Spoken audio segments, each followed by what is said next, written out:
अस्सलाम वालेकुम my YouTube family, welcome back to my channel Sheen reaction. This is Meeno Sheen Chaudhary. I hope so आप सब लोग फिट फाट होंगे, टिप टॉप होंगे और मज़े से होंगे। जैसा कि बांग्लादेश में इलेक्शन हुआ और इस दफ़ा एक्सपेक्ट किया जा रहा था कि इस दफ़ा के इलेक्शन जो है वो बांग्लादेश की किस्मत बदल देंगे। इस दफ़ा के जो इलेक्शन हैं वो बिल्कुल साफ़ और शफाफ होंगे, लेकिन इस दफ़ा के इलेक्शन में भी BNP जो है वो 2/3 अक्सरियत से जीत गई और जमात इस्लामी जो कि जीतती हुई नज़र आ रही थी, उनके जो वोट हैं वो कम पड़ गए। इसकी क्या असलियत है और BNP जो है उसको किसने जताया है और इसके पीछे किसका हाथ है, ये देखेंगे आज की वीडियो में।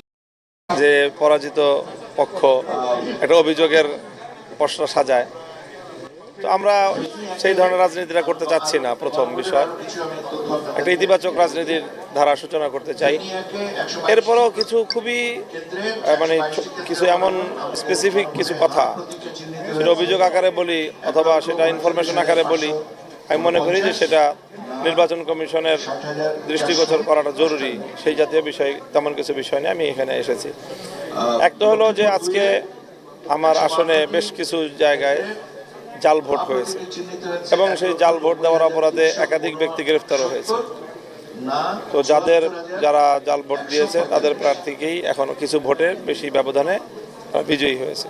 এটা একটা বড় আমার কষ্ট, দুঃখ যে জাল ভোটগুলো যদি যে জাল ভোট 2 জন ধরা পড়ছে, তা আরো 20 জন আরো 200 জন জাল ভোট দিয়েছে, এটা আমার আশঙ্কা।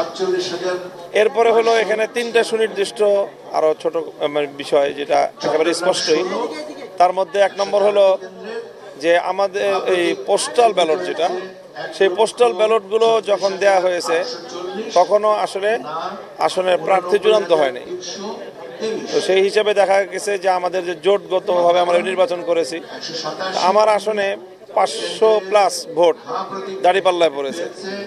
তো জোটগতভাবে সেই ভোটগুলো আমার রিকশায় আসার কথা, কিন্তু এটা নির্বাচন কমিশনের তাদের ত্রুটির কারণে অথবা তাদের সীমাবদ্ধতার কারণে তারা প্রার্থী চূড়ান্ত করার আগেই ব্যালট দিয়ে দিছে মানুষের কাছে। তো সেই কারণে আমার এখানে বড় একটা ভোট হয়েছে, নষ্ট হয়েছে। আর সবচেয়ে বড় যে অভিযোগটা বা সমস্যাটা সেটা হলো যে আমার আসনে 9 জন প্রার্থী আমরা ছিলাম।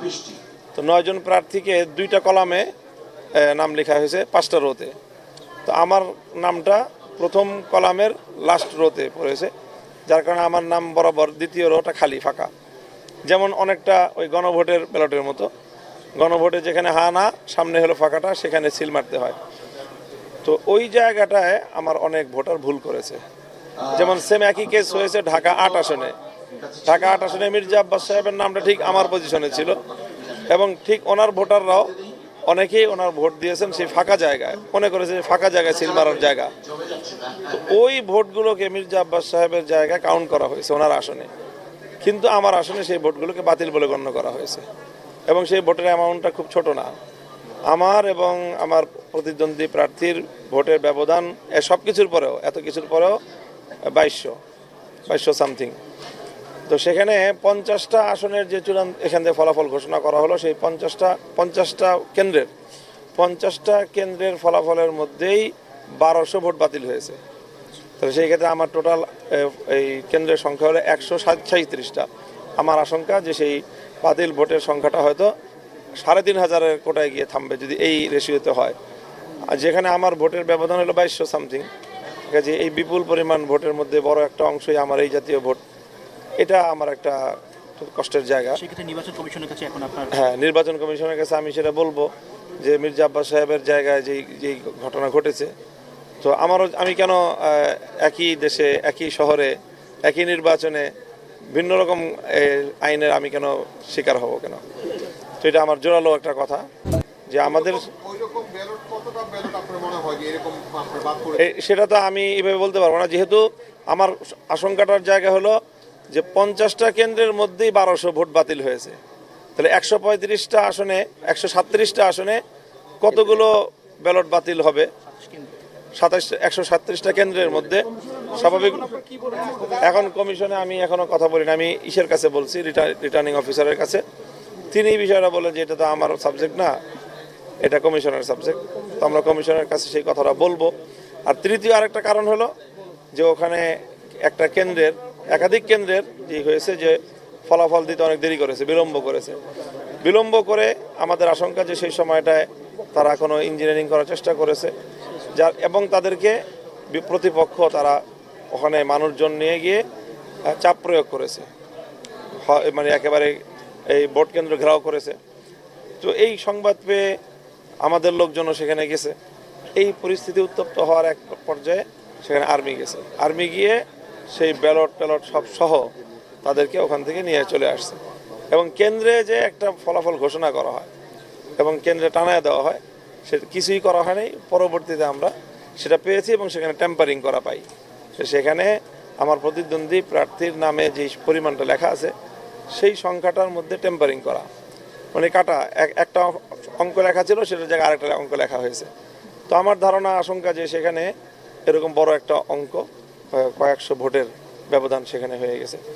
তো যেহেতু আমাদের ভোটের পার্থক্যের খুব মিনিমাম একটা কাজে এই বিষয়গুলি বড় ফ্যাক্টর, সেই কথাগুলি বলতে আসছি আর কি। রেজাল্ট শিটে বলতে ওই যে হ্যাঁ মনে হয় না, আমাদের কাছে স্পষ্টই আছে যে প্রিজাইডিং অফিসার যেখানে কেন্দ্র থেকে যে ইটা দেয়, হ্যাঁ ভোট গণনার যে শিলটা দেয় সেটার মধ্যেই টেম্পারেচারিং করা আছে। ওখানে তো বললাম যে সেখানে পরিস্থিতি এমন উত্তপ্ত হয়েছে যে সেখান থেকে পরবর্তীতে আর্মি গিয়ে ব্যালট ট্যালট সহ প্রিজাইডিং অফিসার সহ তাদেরকে সেখান থেকে উদ্ধার করে নিয়ে আসছে। जी, तो व्यूअर्स ये थी आज की वीडियो। जमात इस्लामी के जो हैं मौलाना मामूनुल हक जो हैं वो मीडिया के साथ बात कर रहे थे और उन्होंने कहा कि ये फ़ेक वोट डाले गए हैं, क्योंकि एक टाइम तक जो है वो जमात इस्लामी जीतती हुई नज़र आ रही थी, लेकिन फिर एकदम से बीएनपी के वोट्स ज़्यादा हो गए। ये वोट्स कैसे ज़्यादा हुए? इंडिया जो है वो बांग्लादेश में अपना जो है तसल्लुत कायम रखना चाहता है। इंडिया जो है वो बांग्लादेश को अपने इशारों पर नचाना चाहता है और इंडिया जो है वो कभी भी नहीं चाहता कि बांग्लादेश में साफ़ और शफाफ इलेक्शन होते। इसलिए इसके पीछे भी इंडिया का हाथ ही दिखाई देता है, क्योंकि पहले शेख हसीना थी जो इंडिया की कठपुतली बनी हुई थी और अब बीएनपी जो है वो भी इंडिया के साथ गठजोड़ करती हुई नज़र आ रही है, जिसकी वजह से जमात इस्लामी जो है उसको हरा दिया गया। जमात इस्लामी एक ऐसी जमात है जिसको बांग्लादेश के लोग भी पसंद करते हैं और अगर वो हुकूमत में आ जाती तो फिर इंडिया को नाको चने चबवा देती और इंडिया जो है उनकी एक भी बात जो है बांग्लादेश कभी भी ना मानता। लेकिन इंडिया ने अपना तसल्लुत कायम रखा है, लेकिन इंडिया ने अपनी छेड़खानी जो है उसको कायम रखा है। इंडिया छेड़खानी करने से बाज नहीं आया और ये जो साजिश है इसके पीछे और किसी का नहीं, सिर्फ और सिर्फ इंडिया का ही हाथ है। जो जैसा कि आपने देखा कि बीएनपी 2/3 मेजॉरिटी से बांग्लादेश में इलेक्शन जीत चुकी है, लेकिन बांग्लादेश के अवाम इस चीज़ को नहीं मान रहे। बांग्लादेश के अवाम का कहना है कि बड़े पैमाने पे रिगिंग की गई है और फेक वोट्स डाले गए हैं। जमात इस्लामी के मामूनुल हक ने भी ये इल्ज़ाम लगाया कि बैलेट पेपर पे जमात इस्लामी का नाम सबसे नीचे रखा गया और वोटर को बहुत ज़्यादा कंफ्यूज किया गया, फेक वोट डाले गए और यही वजह है कि जमात इस्लामी हार गई। जबकि इनिशियल जो वोट्स थे उनको देखा जाए तो जमात इस्लामी इलेक्शन जीत रही थी, फिर इलेक्शन के जो रिज़ल्ट हैं उनको डिले किया गया, इंजीनियरिंग की गई है। यही वजह है कि नरेंद्र मोदी बहुत ज़्यादा खुश हो गए हैं और बीएनपी को बहुत ज़्यादा मुबारकबाद दे रहे हैं और बांग्लादेश के लोग कह रहे हैं कि हम अब इस ग़ुलामी से निजात पाना चाहते हैं और ये इलेक्शन जो है हम किसी सूरत कबूल नहीं करेंगे। और यही वजह है बड़े पैमाने पे लोग जो हैं गम गुस्से का इज़हार कर रहे हैं कि बहुत मुश्किल से उन्होंने भारत से जान छुड़ाई थी, लेकिन बीएनपी जो है वो प्रो इंडिया है, इंडिया के साथ अच्छे ताल्लुकात बनाना चाहती है। यही वजह है कि बीएनपी को इलेक्शन जितवा दिया गया है और जमात इस्लामी जो है वो बड़े पैमाने पे रिगिंग के इल्ज़ाम जो है यहाँ पे लगा रही है। तो ज़रूर बताइएगा आपका इस वीडियो के बारे में क्या ख्याल है और जो इलेक्शन हुए आपने किसको वोट डाला और कौन सी पार्टी जीती।